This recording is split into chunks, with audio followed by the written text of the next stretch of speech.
Hello student, welcome to our channel NSS computer education Surat. आपका वापस से हमारी वीडियो के अंदर स्वागत है। पार्ट 2 डीपीए की जो हम आपको पढ़ाने वाले हैं। आपको इससे पहले वाले पार्ट में मैंने पढ़ाया था 10 क्वेश्चन और इस वीडियो में आपको 11 टू 20 क्वेश्चन पूरे कंप्लीट करने वाला हूँ। अगर आपने पहले की वीडियो नहीं देखी तो ऊपर आई बटन के अंदर हमारी वीडियो दी गई हुई है, जाके आप देख सकते हो। तो चलिए अभी हम 11 नंबर का हमारा क्वेश्चन देखते हैं। What is status bar? Status bar क्या है?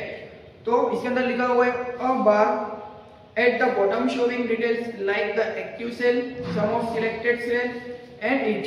मतलब जो हमारे स्टेटस बार होता है हमारे सिलेक्ट किए हुए सेल को जितने में हमारे, जैसे फॉर एग्जांपल मैंने कुछ एक मैं आपको बना के बता देता हूँ। जैसे यहाँ पे मैंने कुछ सेल लिखा था, ये यहाँ पे 85, 75 एंड 25। अब इस सेल को मैंने सिलेक्ट किया हो तो इस सेल को सिलेक्ट करने के बाद में स्टेटस बार में नीचे लास्ट में कोने में आता है स्टेटस बार। वहां पे बताया जाता है कि हमने कितनी कॉलम सिलेक्ट किए हुए, उसका पूरा टोटल कितना हुआ है, उसकी एवरेज कितनी आई हुई है और कितना काउंट हुआ, सब चीजें वो बता दो, उसे कह जाते हैं स्टेटस बार। फिर उसके बाद हमारा 12 नंबर का क्वेश्चन है how to add and rename worksheet. Worksheet को हम लोग किस तरीके से ऐड कर सकते हैं और रीनेम कर सकते हैं।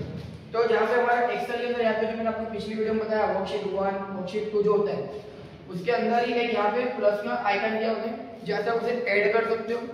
और सेकंड थिंग यहाँ पे आपको जो शीट लिखी हुई है उसके ऊपर राइट क्लिक करना है, वहां से आपको रीनेम का ऑप्शन लेगा, वहां से आप उसको रीनेम कर सकते हो। अब डेफिनेशन किसे लिखनी है? ऐड के अंदर लिखना है insert a new sheet and rename के अंदर लिखना है change the sheet name of sheet. Clear? जिसकी पीडीएफ आपको नीचे मिल जाएगी डिस्क्रिप्शन में। फिर आपको 13 नंबर का क्वेश्चन है what is row height and column height. Row height और कॉलम हाइट किस तरीके से हम लोग मैनेज कर सकते हैं। तो यहाँ पे लिखा change the size of row and column. तो आपको सबसे पहले करना है क्या है, जो इस रो जो हमारी रो जा रही है और ये रो की और ये जो कॉलम की लाइन होती है उसके बीच में आपको कर्सर रखना है, जिससे इस तरीके का एरो बनता है हमारा। कर्सर इस तरीके से बना है, जाकर आपको डबल प्रेस करना है जिससे रो ऑटोमेटिकली साइज ले लेगा, या तो आपको उसको प्रेस करके डाउन करना है या फिर उसको साइड बार करना है जिससे आपका हो जाएगा।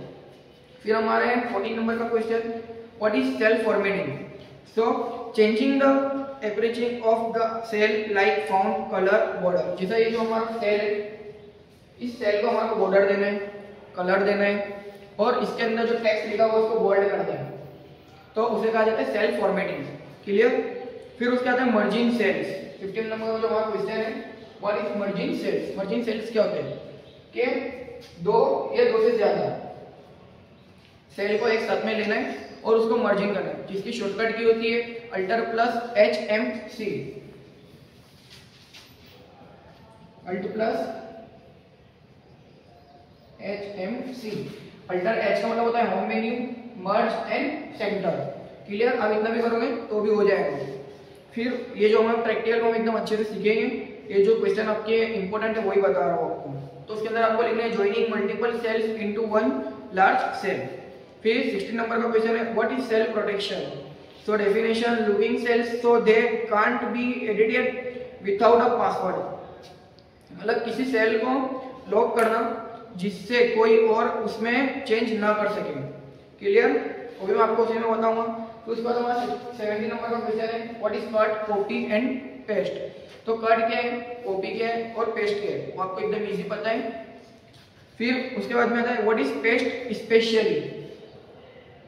यहाँ पे फॉर्मेटिंग लिखते हैं स्पेशली है। तो पेस्ट स्पेशली क्या होता है? तो पेस्ट स्पेशली यानी जैसे कि हम फॉर्मूला निकालना है, इसका फॉर्मूला बार में से फॉर्मूला निकाल के उसमें हमारे को करना है, या फिर अगर कोई टेक्स्ट हमारे को लिखा हुआ दूसरे सेल में पेस्ट करना है तो वहां से उसको सेव अपने कॉपी करके वहां पे स्पेशली उसको हम पेस्ट कर सकते हैं। फिर उसके बाद आता है format painter. What is format painter? A tool to copy formatting from one cell to another. जैसे को अभी मैं बताता हूँ copy world red found from A1 to 8। मतलब जैसे A1 का मेरा एक सेल है जिसके अंदर लिखा हुआ टेक्स्ट, कलर, उसको टेक्स्ट को किया हुआ बोल्ड, वो सब मुझे A2 की शीट में डालना है, A2 के सेल में डालना है, तो उसको कहते हैं फॉर्मेट पेंटर। क्लियर? फिर हमारा 20 नंबर का क्वेश्चन है what is found face and found size. Found face क्या होता है और फाउंड साइज क्या होता है, वो आपको एकदम इजी में यहाँ पे जो डेफिनेशन उसके बताता हूँ कि the style of the text for example aerial times new Roman. और फाउंट साइज होता है the height of the text. जैसे अभी मैंने कोई यहाँ पे टेक्स्ट लिखा हूँ, अभी इस टेक्स्ट के हमारे को अलग अलग डिजाइन देनी है, तो अलग अलग डिजाइन देने को कहते हैं फाउंट फेस। और उसकी जो हम साइज बढ़ाते हैं, जैसे 21 रखना है, 25 रखना है, 32 रखना है, 72 रखना है, उस हिसाब से जो फॉन्ट के हम साइज बढ़ाते हैं उसे कहा जाता है फॉन्ट साइज। तो अभी जो हमारे 20 क्वेश्चन है वो एकदम क्लियर हो गया। अगर इसमें कोई चीज समझ नहीं आई हो तो हमारे पर हम कमेंट करें, जिससे हम आपको बताएंगे। और अगर आपको वीडियो अच्छी लगी तो लाइक करें, शेयर करें, और हाँ, हमारे चैनल पर आप नए हो तो सब्सक्राइब जरूर करें। और अगर आपको एक चीज बता देता हूँ यहाँ पे वीडियो के लास्ट एंडिंग में, कि हमारा ऑनलाइन कोर्स जो हमने बात की थी, वो ऑनलाइन कोर्स 1 तारीख से स्टार्ट होने वाला है, जिसके लिए आपको रजिस्ट्रेशन फॉर्म के नीचे लिंक भी दी गई हुई है, जिससे आप रजिस्ट्रेशन कर सकते हो। और रजिस्ट्रेशन करने के बाद जिसे हमारे पास आपका एड्रेस आ जाएगा, आपका नंबर भी आ जाएगा, तो उस नंबर से हम आपको एक व्हाट्सएप ग्रुप में ऐड करेंगे, जिसमें आपको लिंक दी जाएगी ऑनलाइन बैचेस की, जिसमें 3 दिन का डेमो फ्री रहेगा। तो आप उसमें ज्वाइन हो जाइए, 3 दिन का डेमो फ्री देखिए। अगर आपको कोर्स पसंद आता है तो उसके बाद आप हमारा कोर्स खरीद सकते हो और उसमें पढ़ाई कर सकते हो। तो थैंक यू, फिर मिलते हैं नेक्स्ट वीडियो में। अभी के लिए